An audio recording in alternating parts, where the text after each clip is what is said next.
매일 성경 묵상을 돕는 해설 가이드입니다. 안녕하세요. 묵상 코치입니다. 함께 읽고 나눌 말씀은 민수기 36장 1절에서 13절까지 말씀입니다. 민수기 27장에서 슬로바스의 딸들도 남자들이 없는 경우 상속을 받을 수 있다는 결정이 내려졌습니다. 본문은 이 여인들이 다른 지파에 시집가서 이 지파의 땅이 소실될 것을 막기 위해 종내혼을 명령하고 있습니다. 1절에서 4절 읽겠습니다. 요셉의 자손의 종족 중 므낫세의 손자 마길의 아들 길랏 자손 종족들의 수령들이 나와 모세와 이스라엘 자손의 수령된 지휘관들 앞에서 말하여 이르되 여호와께서 우리 주에게 명령하사 우리 자손에게 제비 뽑아 그 기업의 땅을 주게 하셨고 여호와께서 또 우리 주에게 명령하사 우리 형제 슬로바스의 기업을 그의 딸들에게 주게 하였은즉 그들이 만일 이스라엘 자손의 다른 지파들의 남자들의 아내가 되면 그들의 기업은 우리 조상의 기업에서 떨어져 나가고 그들이 속할 그 지파의 기업에 첨가되리니 그러면 우리가 제비 뽑은 기업에서 떨어져 나갈 것이요 이스라엘 자손의 희년을 당하여 그 기업이 그가 속한 지파에 첨가될 것이라. 그런즉 그들의 기업은 우리 조상 지파의 기업에서 아주 삭감되리이다. 민수기 27장에서 슬로바스의 딸들의 토직 산속 문제가 쟁점이 되었고 하나님께서는 그에 대한 해결책을 주신 바 있습니다. 그것은 집안의 불행이도 남자들이 모두 죽은 뒤 딸들만 남은 경우 그 딸들이 소지를 상속받아야 한다는 규정입니다. 그러나 이 문제를 둘러싼 추가적 쟁점이 대두됩니다. 만일 일딸들이 그 상속받은 토지를 가지고 다른 지파의 남자에게 시집을 간다면 그 땅은 어떻게 되는가 하는 문제입니다. 여자는 결혼과 더불어 남편에게 속하고 시댁 식구가 되기 때문에 그 여자의 재산도 자동적으로 남편의 소유가 되는 것이 당연했습니다. 따라서 27장에서 신설된 토지 상속에 대한 규정의 허점이 메워질 필요가 있는데 민수기는 마지막 장에서 그것을 보완함으로써 가나안 땅을 정복할 준비를 마치게 됩니다. 슬로바스의 딸들이 속한 가문의 남자들이 문제의 심각성을 인식하고 모세와 지파의 두령들에게 찾아왔습니다. 그들은 요셉의 아들 므낫세 지파에 속한 마길 혈족의 일파인 길랏 가문의 사람들입니다.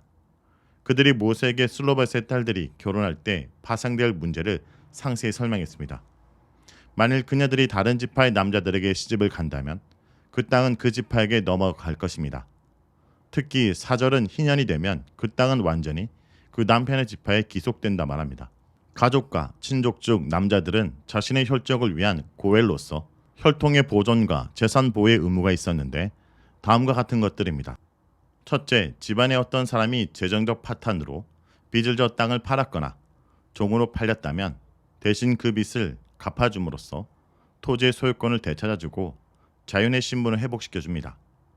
둘째, 어떤 남자가 아들 없이 사망했다면 그의 형제 중 하나가 생존한 아내를 취하여 아들을 대신 낳아주어 대리있게 만드는데 이것을 계대결혼 혹은 형사취수제도라고 합니다. 룻기는 만일 친형제가 없다면 근족이 그 역할을 대신할 수 있음을 말해줍니다. 셋째, 집안에 피살자가 발생할 때 피해 보복을 대신할 의무와 권리를 지니는데 그를 피해 보복자 고엘로 불렀습니다. 이때 그는 죽음을 당한 그 사람의 생명을 물으는 자가 되는 것입니다. 앞서 27장에서 살펴본 바와 같이 레기 25장은 친족의 역할을 할 사람들을 촌수에 따라 가까운 데서 먼 순서대로 나열합니다. 그의 형제, 그의 삼촌, 그의 사촌, 그의 대가족의 근족 등이 있습니다. 사실 현재들 대부분 이 의무를 수행했을 것입니다. 삼촌 이상으로 넘어가는 경우는 전쟁이나 기근, 전염병 발생과 같은 극한의 상황 외에는 일어나지 않았을 것입니다. 룻기에서 이런 구속자의 서열에 따른 책임 이행의 사례를 살펴볼 수 있습니다. 슬로바스의 딸들의 사례는 특별하게도 나오미의 상황과는 달랐습니다. 자신들이 시집을 가지 않는 상황에서 아버지를 포함한 집안의 모든 남자들이 죽었기 때문입니다. 나오미의 경우를 보면 만일 나오미가 젊었다면 계대 결혼 가능성이 있었을 텐데 그녀는 이미 늙고 누구도 씨를 이어줄 사람이 없었습니다. 그러나 룻과 누군가가 결혼해준다면 그 씨는 룻의 남편 말론의 자녀가 되기 때문에 합법적으로 나오미의 남편 엘리멜렉의 대를 이어갈 수 있었습니다. 이때 사용권은 여전히 타인에게 넘어가 있으나 엘리멜렉의 땅은 보존될 수 있었습니다. 누군가 룻과 결혼한다면 그 땅을 되찾아줄 부담을 져야 했습니다. 그러나 그런 부담을 지르는 사람이 나오미 집안의 근족 중에는 아무도 없었습니다. 신명기 25장 5절에서 10절에 계대 결혼의 의무는 형제들에게 지어질 뿐 친족은 그 의무에서 자유로운 것으로 보입니다. 만일 어떤 형제가 장로들 앞에서 계대결혼의 의무를 거부하면 그는 이스라엘 중에서 그의 이름을 신벗김 받은 자의 집이라 불리며 큰 수치를 당했습니다. 보아스의 사례에서도 보아스의 의무는 계대결혼보다는 기업 무르기가 우선이었으며 결혼은 기업 무르기 이후의 선택사항이었을 것입니다. 즉 그는 토지 무르기를 해준 후에 룻과 결혼하지 않는다 해서 수치를 당할 리는 없었습니다. 그러나 만일 아무도 그 땅을 물려줄 사람이 없었다면 어떻게 될까요? 그 경우 땅의 사용권을 빼앗긴 사람은 희년까지 기다려야 했습니다. 희년이 되면 자동적으로 그 토지는 원 소유자에게 귀속되었습니다. 이때는 하나님이 궁극의 고엘이 되시기 때문입니다. 이 일이 49년 주기로 발생했습니다. 토지가 원 소유자에게 귀속되면 결코 지게표를 옮기지 말라는 하나님의 명령이 지켜지고 하나님이 지정해 놓으신 사회적, 자연적 질서가 완전히 회복되는 것입니다. 자, 슬로바의 딸들이 많이 시집을 가면 그 토지가 일단 남편에게 귀속되었던 것으로 보입니다. 그러나 사절의 진술에 따르면 그것이 법적으로 소유권이 완전히 넘어가진 않습니다. 만일 그녀가 이혼을 당하면 다시 집안으로 복귀하기 때문일 것입니다. 또한 남편의 죽음이라는 새로운 변수가 생기면 토지 소유권으로 인한 다툼이 생길 수 있기 때문일 것입니다. 그런 땅은 아마 희년에서 자동적으로 아내의 모든 권리를 행사하는 남편에게 최종 귀속되었던 것 같습니다. 이런 일이 거듭 발생하면 이스라엘 내에서 시간이 갈수록 땅의 지게표는 계속 큰 변화를 겪을 수밖에 없으며 결국 이것은 하나님의 토지법에 위배가 되는 것입니다. 5절에서 9절 읽겠습니다. 모세가 여호와의 말씀으로 이스라엘 자손에게 명령하여 이르되 요셉 자손 지파의 말이 옳도다. 슬로밧의 딸들에 대한 여호와의 명령이 이러하니라. 이르시되 슬로밧의 딸들은 마음대로 시집가려니와 오직 그 조상의 지파의 종족에게로만 시집갈지니 그리하면 이스라엘 자손의 기업이 이 지파에서 저 지파로 옮기지 않고 이스라엘 자손이 다 각기 조상의 지파의 기업을 지킬 것이니라 하셨나니 이스라엘 자손의 지파 중 그 기업을 이은 딸들은 모두 자기 조상 지파의 종족이 되는 사람의 아내가 될 것이라. 그리하면 이스라엘 자손이 각기 조상의 기업을 보존하게 되어 그 기업이 이 지파에서 저 지파로 옮기게 하지 아니하고 이스라엘 자손 지파가 각각 자기 기업을 지키리라. 모세는 이 새로운 문제를 다시 하나님께 아뢰입니다. 하나님께서는 모세를 통해 당사자들에게 해법을 알려주셨습니다. 요지는 슬로밧의 딸들은 다른 지파의 사람과 결혼해서는 안 된다는 것입니다. 슬로보앗의 딸들을 비롯하여 누구든 그러한 상황에 놓인 여자들이 결혼을 하려거든 지파 안에서 그것도 더 좋게는 지파 내 같은 가문 내에 결혼을 해야 됩니다. 다시 말해 그녀들에게 허용된 유일한 결혼은 오직 종례혼 뿐인 것입니다.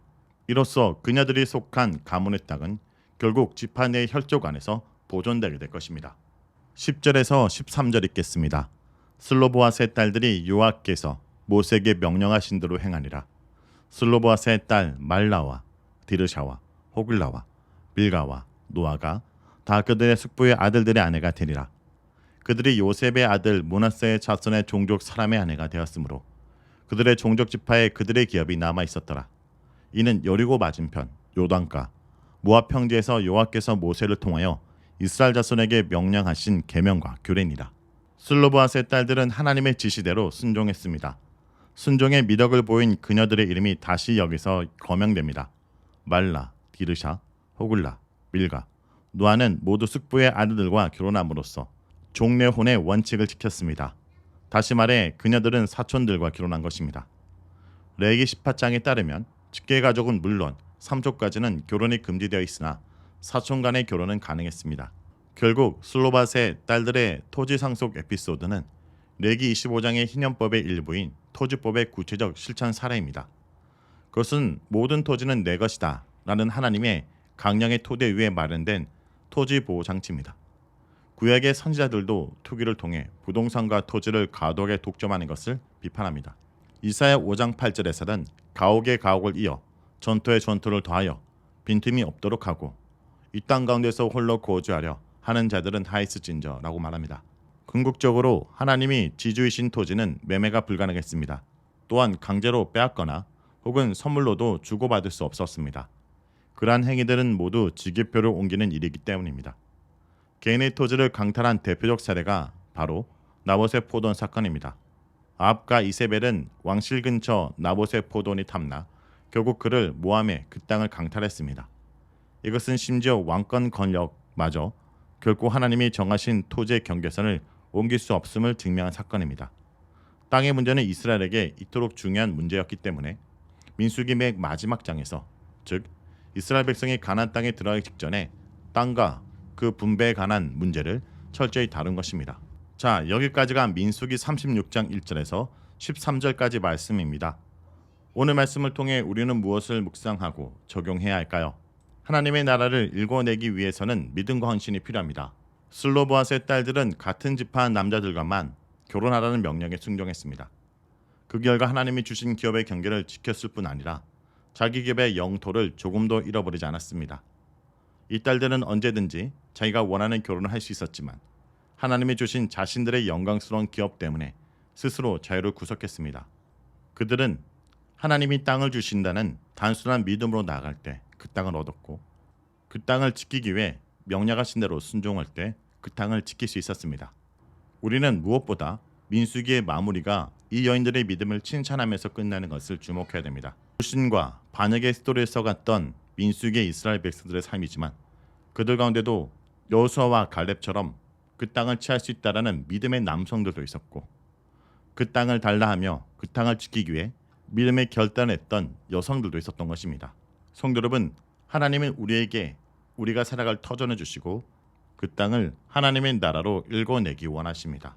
오늘도 이곳의 주인이신 그 하나님의 말씀에 믿음과 헌신을 보이는 주의 백성들이 되길 간절히 기도드립니다.